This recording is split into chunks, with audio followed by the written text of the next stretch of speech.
Biz devam edirik. Əziz tamaşaçılarımız, həkim işində diyet köşəsindəsiz və Medinent Hospital'ın bizi görüşdürdüyü bu diyet köşəsində bugün bir neçə gündür sizin dayanmadan gələn suallarınızın əsasında istədik bugün düz qarına sahib olmaq üçün hansı qidalardan istifadə etməliyik bu haqda danışaq. Mən əlaqə nömrəmizi xatırladım, 012 404 31-15 nömrəsinə zəng edib canlı-canlı da mənə suallarınızı ünvanlaya bilərsiniz və ya Instagram səhifəmiz Həkim Altdan Xət İşi ünvanına da suallarınızı yazıb göndərə bilərsiniz. Kaş ki, hər birimiz, yəqin ki, xüsusilə çəki problemi olan insanlar, yəqin ki, heç olmasa həyatınızda bir dəfə demişsiniz ki, kaş ki, elə bir möcüzəvi qida olsa da onu yesəm və bütün qarnındakı piylər ərisə. Kaş ki, olsa da mən onu sizə desəm, əziz tamaşaçılar, amma təəssüf ki, elə bir möcüzəvi qida yoxdur ki, yəni, belə deyək, biz qidaları bölə bilmirik tam olaraq ki, mən xiyar yedim, qollarımın yağları əriyəcək və ya qatıq yedim, qarnındakı piylər əriyəcək. Bəli, müəyyən qidalar var ki, siz onları istifadə etdiyiniz zaman, məhz onlar sizin itirdiyiniz çəkinin yağdan getməsini təmin edir. Və təbii ki, sizin yağınız daha çox qarın bel nahiyəsində depolanıbsa, bu çəki oradan gedəcək. Amma ümumiyyətlə, çəki verdiyiniz zaman itirdiyiniz çəki orqanizmin ümumi yağ depolarından gedir. Yəni, qarnın bölgəsində yağ çoxdursa, qarından gedəcəkdir. Qollarda, ayaqlarda çoxsa, təbii ki, oradan gedəcəkdir. Yəni, orqanizm özü bunu əslində tənzimləyir. Və bunun üçün də xüsusi müayinə cihazları var və bizi body analizatorımızı da görürsünüz. Bizi Medinent Hospital'ın sağlam qidalama və arıqlama mərkəzindəki body analizatoru da məhz bizə bu məlumatı verir ki, biz müəyyən edə bilək. Sizin artıq çəkiniz və artıq yağlarınız harada daha çox depolanıb. Bizim əlimizdə belə bir çek olur və yəni bizim printerdən də çıxardırıq bunu, A4 formatında sizə təqdim edirik ki, sizin yağlarınız daha çox hansı bölgələrdə depolanıb və siz növbəti gəlişlərinizə də görürsünüz ki, haradan nə qədər yağ vermişsiniz və bu da çox önəmli məqamdır. Həm sizə stimul, motivasiya olur arıqlamaq yolunda, həmçində sağlam arıqladığınıza da əmin olursunuz. Biz də öz işimizdən əmin olduğumuz üçün bu məlumatları sizdən gizlətmirik. Və keçək qarın bölgəsini. Biz nə üçün?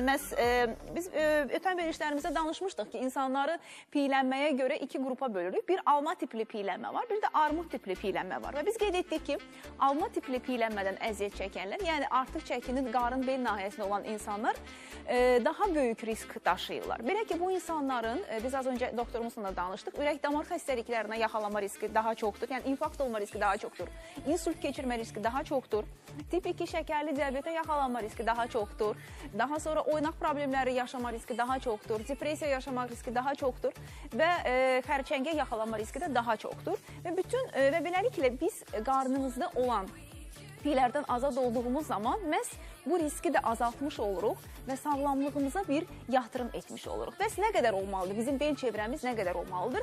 Bel çevrəsi, biz bunu qeyd edim, siz də özünüzdə qeyd edin ki, biləsiniz, qadınlarda, belə deyəcək bunu, bel çevrəsi 88 santimetrdən aşağı olmalıdır. Bəylərdə isə, kişilərdə isə 102 santimetrdən aşağı olmalıdır. Əgər qadınların bel çevrəsi 88-in üstündə, bəylərin isə 102 santimetrin üstündədirsə, bu göstəricilər qeyd edim ki, əvvəl daha fərqli idi, amma sonra baxdılar ki, bu ölçülərdə olan insanların sayı hər gün biraz daha azalır, biraz normativləri yuxarı çəkdilər və hal-hazırda qadınların bel çevrəsi 88 santimetrdən yüksəkdirsə, kişilərdə 102 santimetrdən yüksəkdirsə, o zaman sizi az öncə qeyd etdiyim xəstəliklərə yaxalanma riskiniz daha çoxdur. Və Instagrama da suallarınız gəlir, mən suallarınızı da mütləq səsləndirəcəm və əgər qarın bel nahiyəmizdə piylənmə varsa, mütləq birinci etməniz gərəkən, əslində çox sadədir. İlk öncə nə etməlisiniz? Yuxudan tez durmalısınız. Saat çox önəmlidir. Və yuxudan tez durmalısınız və səhər yeməyi mütləq yeməlisiniz. Səhər yeməyi yeməyən insanlarda, mən hətta yanıma gələn pasientlərə deyirəm ki, səhər yeməyi yeməyəcəksinizsə, yəni eyni qaydada yuxudan 11-də, 12-də durub, günə 11-də, 12-də başlayacaqsa, o zaman yanıma gəlməyin. Yəni, nə vaxtınızı, nə pulunuzu xərcləməyin. Buna görə də mütləq yuxu saatımız çox önəmlidir və səhər yuxudan mümkün qədər tez durmalısınız. Əgər siz qarnınızdakı piyləri əritmək istəyirsinizsə. Daha sonra hər gün mütləq 30 dəqiqə gəzməlisiniz. Bu da çox önəmli bir məqamdır. İkinci önəmli bir məqam, üçüncü su ehtiyacımızdır ki, çəkinizin 3% misində su içməlisiniz. Demək, birinci nə edirik? Yuxudan dururuq tez. İkinci, demək biz dedik ki 30 dəqiqə minimum hər gün gəzirik və üçüncü dedik su iç. Bunlar minimumdur. Yəni öz sağlamlığınıza etdiyiniz yatırım olaraq düşünün və bu minimum bunları etsəniz artıq siz ayın sonunda bel çevrənizin incəldiyini görəcəksiniz. Daha nə etmək lazımdır? Bəs nə yeyək deyə soruşursunuzsa doktor, o zaman burada gördüyünüz qidalar məhz qarın bel nahiyəsindəki pillərimizi əritmək üçün və itirdiyimiz çəkinin yağdan getməsi üçün bizə kömək edən qidalardır. Burada badam görürsünüz. Və badam, amma qeyd edim ki, çiğ və duzsuz qovrulmamış olması çox önəmlidir. Badam bizim araşdırmalar da göstərir ki, Amerikada aparılan bir elmi çalışma da göstərib ki, badam yeyən insanlarda düzənli olaraq günə bir ovuc badam yeyən insanlarda, təbii ki, kilo nə yemək lazım deyil. Bir ovuc dediyim, ovucunuzu bağladığınız zaman, içində qalan badam bağladığınız zaman, bu mənim porsiyam bu qədərdir. Günə bir ovuc badam yeyən insanlarda ayın sonunda və daha sonra, yəni uzun müddətli çalışma aparıb, hər ayın sonunda bel çevrəsinin daha incəldiyini görürük badam yediyimiz zaman və həmçinin bizim əzələ kütləmizi artırmağa kömək edir və uzun müddət bizi tox tutduğu üçün şirniyyat istəyimizi azaldır ki, bu da nəticədə bel çevrəmizin incəlməsini, yəni itirdiyimiz çəkinin yağdan getməsini təmin edir. Daha sonra burada yulafı görürük. Yulaf da çox önəmli, çox vacib bir qidadır. Əgər biz bel çevrəmizdəki, qarnımızdakı pilləri əritmək istəyiriksə, həm bizi uzun müddət tox saxlayır. Həmçinin yulaf yeyən insanlarda osteoporoz riski daha aşağı olur, bağırsaq xərçəngi riski daha aşağı olur və təbii ki, həm bizi uzun müddət tox tutduğu üçün də şirniyyat istəyimizi də azaltdığı üçün bizim itirdiyimiz çəkinin qarın bel nahiyəsindən getməsini təmin edir. Xəttə tamaşaçı var dedilər mənə. Alo. Alo. Alo. Hər vaxtınız xeyir olsun. Kiminlə danışırıq? Alo, Tutu xanım, salam. Salam, salam. Buyurun, özünüzü təqdim edin. Tutu xanım, sizə bir dənə məsləhət eləyəcəm də. İlk öncə özünüzü təqdim eləyin, xanım. Kiminlə danışırıq? Samirə xanımdır. Samirə xanım. Aha, buyurun. Tutu xanım, məndə problem heç bir yuxarı nahiyəmdə, nə qarında, nə beldə, nə 3 övlad anasıyam. Heç bir problemim yoxdur. Aha. Sadəcə bir dənə bu yan hissələrimdə, bir də but hissələrimdə var. Mən nə qədər, yəni pəhriz də saxlasam, idman da eləsəm, onları əridə bilmirəm. Yəni armud tipli bir xanımsınız. Aydındır. Samirə xanım, genetik olaraq necədir vəziyyət ailənizdə? Deyək ki, ananız, xalalar və ya bibilər? Bəli, elədir. Genetik olaraq. Onlarda da var o problem. Yəni əsas da məsəl üçün anam elədi. Şirniyyatla aranız necədir? Bəli. Şirniyyatla aranız necədir? Amma dizini deyil. Belə də, yəni o dərəcədə canım çəkib istəyirib yemirəm. Olsa hə, yeyirəm. Amma yəni belə daha deyim, həddindən artıq istəyirəm, hər günləri işim. Aydındır. Təşəkkür edirəm zənginiz üçün. Gündə 2 litr suyumu kəsmirəm, onu içirəm. İçirsiniz. Əla. Samirə xanım, mən sizə məsləhət verəcəm. Təşəkkür edirəm zənginiz üçün. Və təbii ki, mən az öncə nə üçün soruşdum genetik faktor? Genetik faktor biraz dəyişdirə bilməyəcəyimiz faktordur. Amma siz günlük yürüyüşünüzü edin, suyunuzu için və qidalanmanıza fikir verin. Mən bugün verdiyim qidalardan əslində siz də istifadə edə bilərsiniz. Çünki itirdiyiniz çəki yağlardan gedəcək və əgər dediyiniz nahiyələrdə toplanan çəki məhz yağ kütləsinin hesabına alırsa, o zaman incəliyini görəcəksiniz və günə bir fincan qəhvə için. Ya acı və ya südlü qəhvə ola bilər, şəkərsiz olmaq şərti ilə. Daha sonra mənə Instagramdan yazarsınız, görək nəticə necə oldu. Nəticə əldə edə bilməsəniz, artıq gələrsiniz, biz InBody vasitəsilə sizi müayinə edərik və baxaq görək doğrudan da artıq yağlarınız varmı və ehtiyac varmı ümumiyyətlə arıqlamağa. Daha sonra biz harada qaldıq? Biz yulafdan danışdıq və daha sonra qatıq. Çox önəmlidir.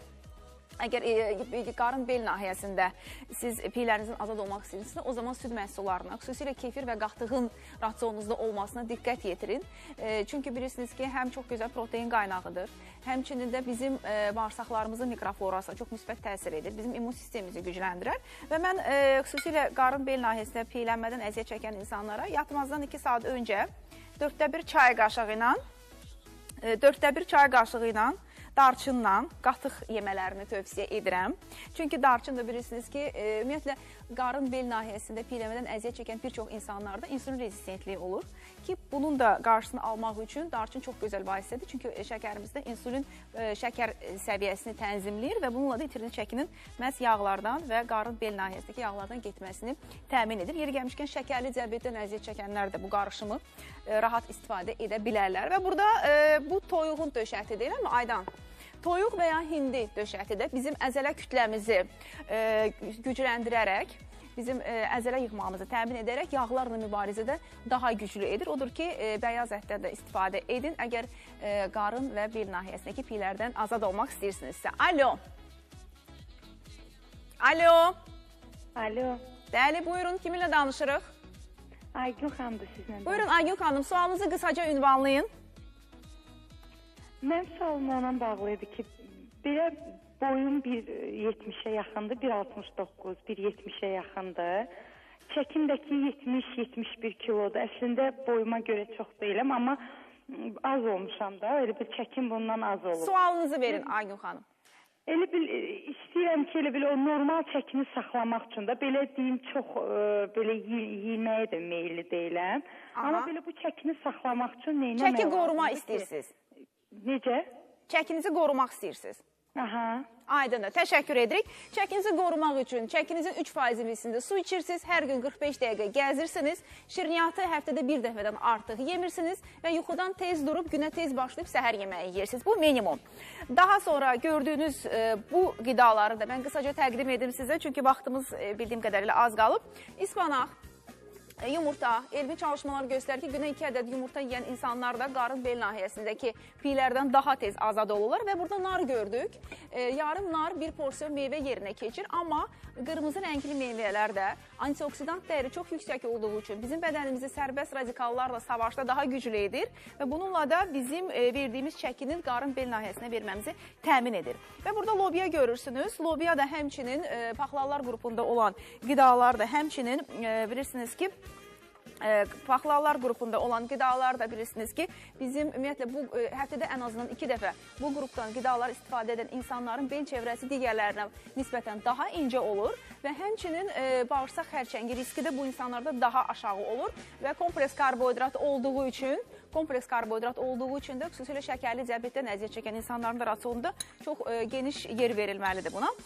Suyu dedik. Susuz təbii ki, mümkün deyil, həyat mümkün deyil, yaşamamız mümkün deyil və yağ seçiminiz olaraq da zeytun yağından istifadə edin. Çünki rasionda zeytun yağı olan insanların həm kardiovaskular, ürək damar xəstəliklərinə yaxalanma riski aşağı olur. Təbii ki, niyə aşağı olur? Çünki belləri, qarın bel çevrələri daha incə olur. Yəni bunlar əslində bir-birinə bağlı məqamlardır.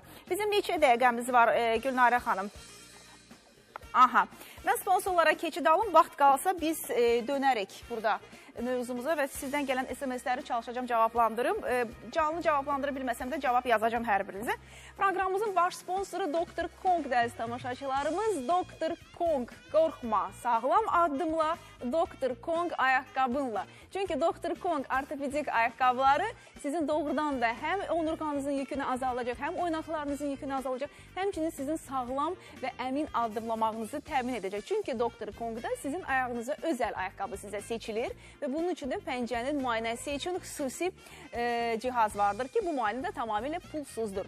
Dr. Kong ortopedik ayaqqabılarını əldə etmək istəyirsinizsə, gedirsiniz Rəşid Bebutov 16 ünvanına 8 saylı məktəblə üzbəyüz.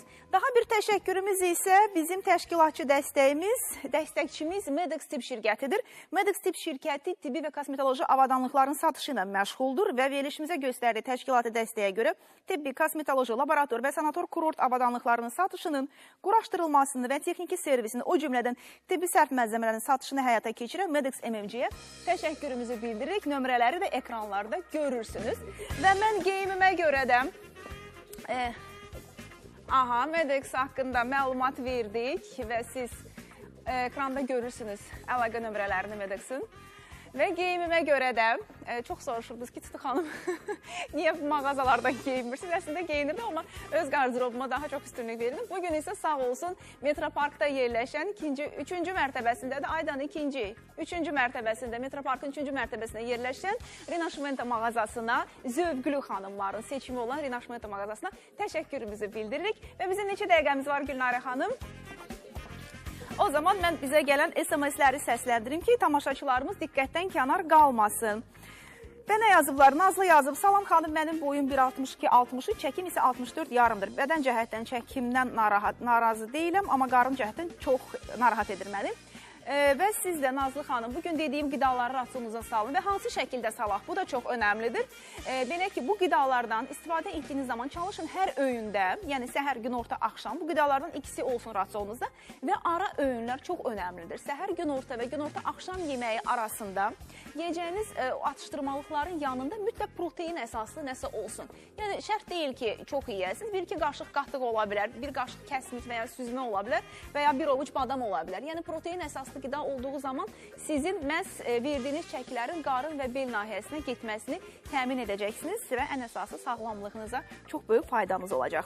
Su adlı tamaşaçımız yazıb. Tutu xanım, sayənizdə 5 ay 28 kiloqram arıqlamışam. Təşəkkür edirəm, sizdən bir dənədir. Sağ olun, minnətdaram.